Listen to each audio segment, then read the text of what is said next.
किसी भी वक्त छिड़ सकता है परमाणु युद्ध।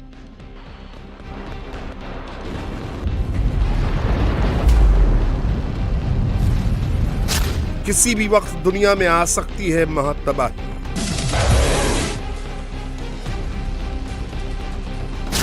ट्रंप के जवाब में पुतिन ने शुरू कर दी बड़ी तैयारी।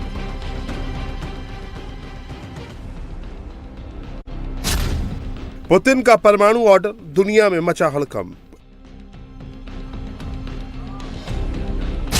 ट्रंप के सामने किसने बोला रूस को हराना नामुमकिन। So you would say that Ukraine cannot win that war? Miracle can happen. Yeah, that's right. जैसे जैसे यूक्रेन रूस की जंग आगे बढ़ती जा रही है, दुनिया पर परमाणु युद्ध का खतरा बढ़ता जा रहा है।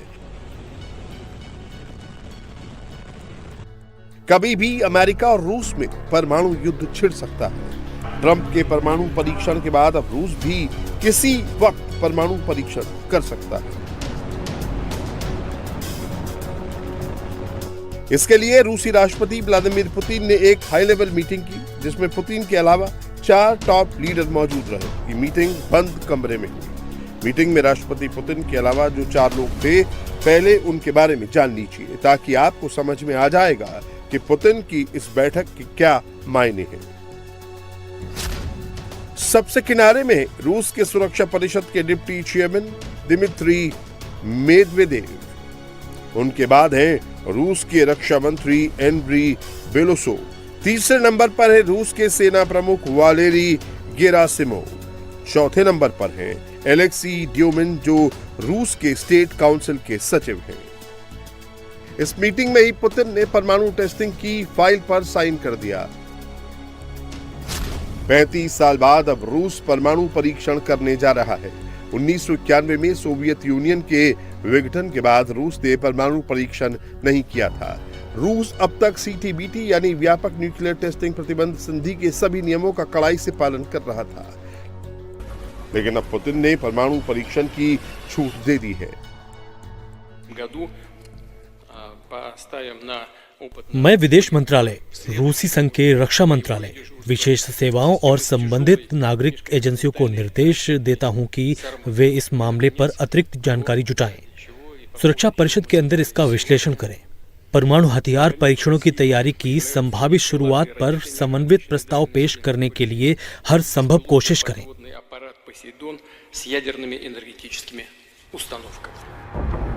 पुतिन के इस आदेश के बाद पूरी दुनिया में हड़कंप है, पूरी दुनिया दहशत में है, क्योंकि पहले ट्रंप ने परमाणु टेस्टिंग की, अब पुतिन के आदेश के बाद रूस ने परमाणु टेस्टिंग की तैयारी शुरू कर दी है।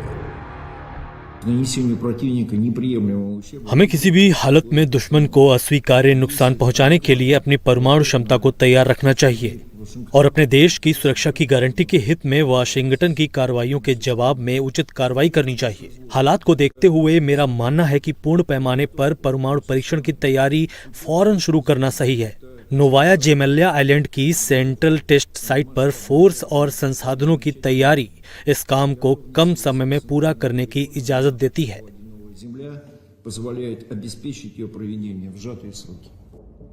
पुतिन के एटमी प्लान से अमेरिका समेत पूरे नाटो में खलबली मची है, तो इधर यूक्रेन पर पुतिन का कहर थमने का नाम नहीं ले रहा है।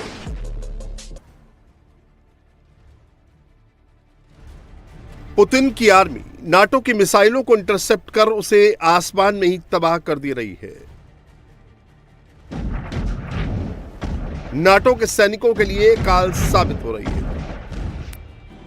रूस का ये 9M729 क्रूज मिसाइल परमाणु बम ले जाने में सक्षम है और ये 1200 किलोमीटर दूर से भी दुश्मन के ठिकानों को तबाह कर सकता है।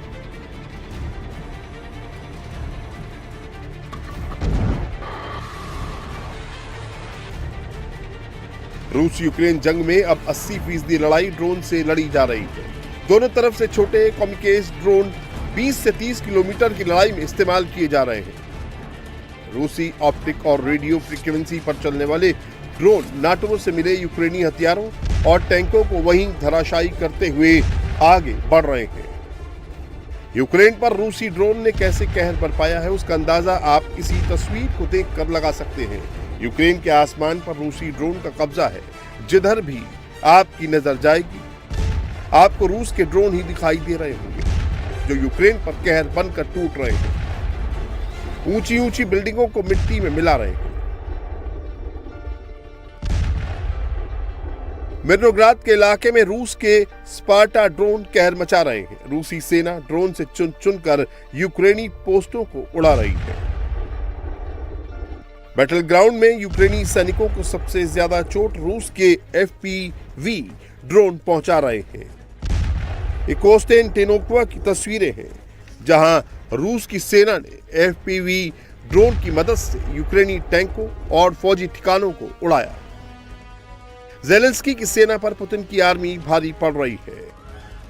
ज़ापोरिजिया में पुतिन का वोस्ते ग्रुप टोर्नाडो GMLRS यूक्रेनी ठिकानों पर मौत बनकर टूट रहा है। यूक्रेन के कास्रो अम्ब्रेस्क से भी ऐसी तस्वीरें सामने आ रही हैं जहां बड़ी कंक्रीट की इमारत में छुपे यूक्रेनी सैनिकों पर रूसी फौज ने तोप से बमबारी कर दी। पुतिन यूक्रेन पर बारूद बरसा रहे हैं। रूस के FAB 1500 लगातार यूक्रेनी शहरों पर बम कहर बनकर टूट रहे हैं।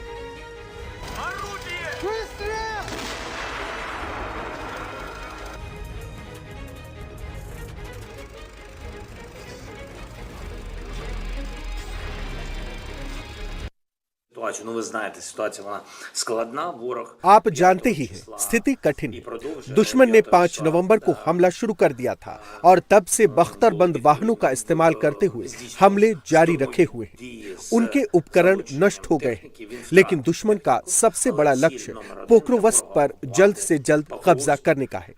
ये लक्ष्य अभी भी बना हुआ है। हमलों की संख्या देखकर आप अंदाजा लगा सकते हैं। 3 दिनों में पोक्रोवस्क पर 220 हमले हुए। शहर में ही, शहर के अंदर हमारे आंकड़ों के अनुसार, सेना के अनुसार 314 रूसी हैं। जहां तक इस दिशा में बाहरी इलाकों में दबाव बनाने वाली सेना की बात है तो आप जानते हैं कि ये बहुत बड़ी है। По даним військових 314.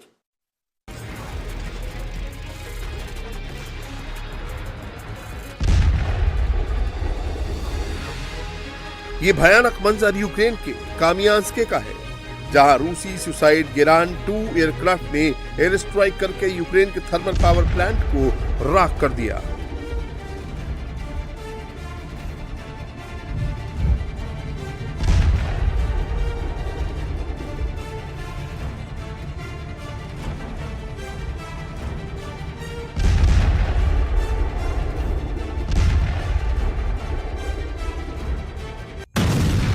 यूक्रेन के प्रोकोवस्क पर रूसी फौज का तकरीबन कब्जा हो चुका है। यूक्रेनी सैनिक बड़े पैमाने पर पुतिन की सेना के सामने सरेंडर कर रहे हैं। तभी तो अब ट्रंप के सामने हंगरी के प्रधानमंत्री ने भी कह दिया है कि यूक्रेन में पुतिन को हराना नामुमकिन है। So you would say that Ukraine cannot win that war? You know, miracle can happen. Yeah, that's right. रूस की फौज यूक्रेन में तेजी से आगे बढ़ रही है। हर दिन के साथ ज़ेलेंस्की के देश की नई जमीनों पर कब्जा करती जा रही है।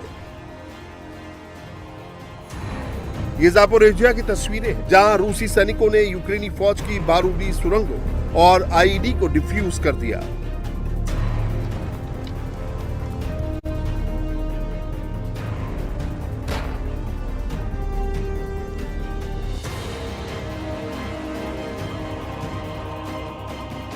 रूस की 68वीं गार्ड्स कोर के ज़ालाटोई ड्रोन लगातार हमला कर रहे हैं, यूक्रेनी ठिकानों को तबाह कर रहे हैं।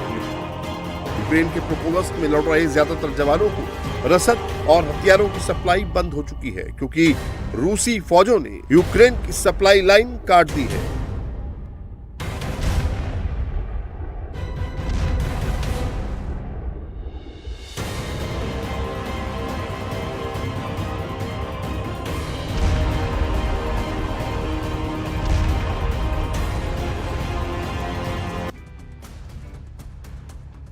यूरी डोवगानायुक को जब लगा कि वो बिना दवाओं के बंकर में ही मर जाएंगे तो सरेंडर सरेंडर चिल्लाते हुए बाहर निकले और खुद चलकर रूसी कमांडर के पास पहुंचे।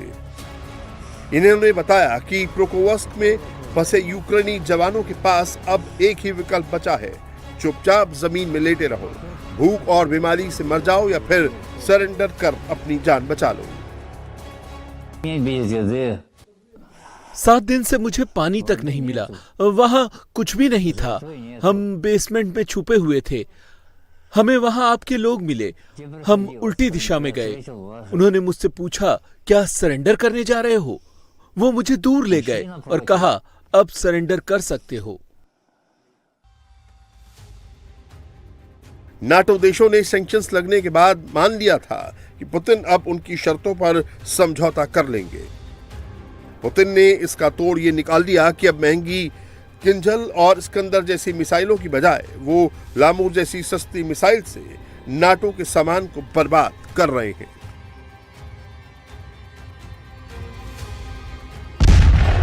यूक्रेनी बस्तियों को खंडर बनाने वाली लामूर मिसाइल 15 किलोमीटर तक विध्वंसक हमला करती है। इन्हें हेलीकॉप्टर से लॉन्च किया जाता है। ये खुद टारगेट को खोजती है और फिर कॉमिकेस ड्रोन की तरह उस पर फट जाती है। लामूर मिसाइलों में 25 किलो का उच्च विस्फोटक लगा है। यूक्रेन में लंबी दूरी के एनर्जी इंफ्रास्ट्रक्चर को तबाह करने के लिए पुतिन किंजल और सिकंदर जैसी घातक क्रूज मिसाइलों से हमला कर रहे हैं। 24 घंटे में कीव और उसके आसपास कई बड़े मिसाइल हमले रूस ने यूक्रेन के ऊर्जा सेक्टर पर किए हैं। मतलब पुतिन लगातार नाटो और अमेरिका को घाव पर घाव दे रहे हैं। तभी तो ट्रंप को हंगरी को रूस से तेल खरीदने की छूट देनी पड़ी और जवाब में कहा कि वो हंगरी में पुतिन से मिलना चाहते हैं।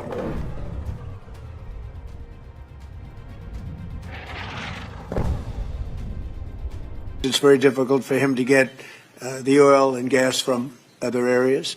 As you know, they don't have the advantage of having sea. It's a great country. It's a big country, but they don't have sea. They don't have the ports, and so they have a difficult problem. There's another country that has that same problem, by the way. But when you look at what's happened with Europe, many of those countries they don't have those problems, and they buy a lot of oil and gas from Russia. Peaceful meeting with the Fed still this year. What do you think? You mean a meeting with President Putin? Yes. You mean in Hungary? Well, I'd like to keep it in Hungary, in Budapest. That meeting, it turned out I didn't want to do that meeting because I didn't think anything was going to be happening of significance. But if we have it, I'd like to do it in Budapest. Yeah, it'd be good.